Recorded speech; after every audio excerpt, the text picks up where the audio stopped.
സംസ്ഥാനത്ത് കനത്ത മഴ തുടരുന്നു. ഈ ജില്ലയിലെ വിദ്യാഭ്യാസ സ്ഥാപനങ്ങൾക്ക് ഇപ്പോൾ അവധി പ്രഖ്യാപിച്ചു. അതിൻ്റെ ഏറ്റവും പുതിയ അപ്ഡേഷനാണ് ഇന്നൊരു വീഡിയോ ഭാഗത്ത്. വീഡിയോയിൽ പോകുമ്പോൾ വീഡിയോ ലൈക്ക് ചെയ്യുക, ചാനൽ സബ്സ്ക്രൈബ് ചെയ്യാൻ ശ്രമിക്കുക.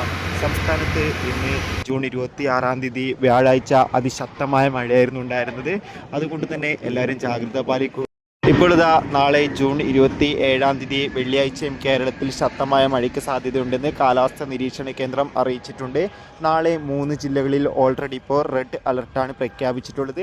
അതോടുകൂടി ഇപ്പോൾ വിദ്യാഭ്യാസ സ്ഥാപനങ്ങൾക്ക് ഒഫീഷ്യലായ അവധി പ്രഖ്യാപിച്ചിട്ടുണ്ട്. നാളെ ജൂൺ 27 വെള്ളിയാഴ്ച ദിവസം തൃശ്ശൂർ ജില്ലയിലെ പ്രൊഫഷണൽ കോളേജ് ഉൾപ്പെടെ എല്ലാ വിദ്യാഭ്യാസ സ്ഥാപനങ്ങൾക്കും ജില്ലാ കളക്ടർ അവധി പ്രഖ്യാപിച്ചിട്ടുണ്ട്. അതോടുകൂടി നാളെ എറണാകുളം ജില്ലയിലെ വിദ്യാഭ്യാസ സ്ഥാപനങ്ങൾക്കും അവധി പ്രഖ്യാപിച്ചെന്നാണ് ഈ മണിക്കൂറിലെ ഏറ്റവും പുതിയ അപ്ഡേഷൻ. എന്തായാലും നാളെ കനത്ത മഴയ്ക്ക് സാധ്യതയുണ്ട്. എല്ലാവരും ജാഗ്രത പാലിക്കുക. കൂടുതൽ അപ്ഡേഷൻ അറിയാൻ വേണ്ടി ചാനൽ ഇപ്പോൾ തന്നെ സബ്സ്ക്രൈബ്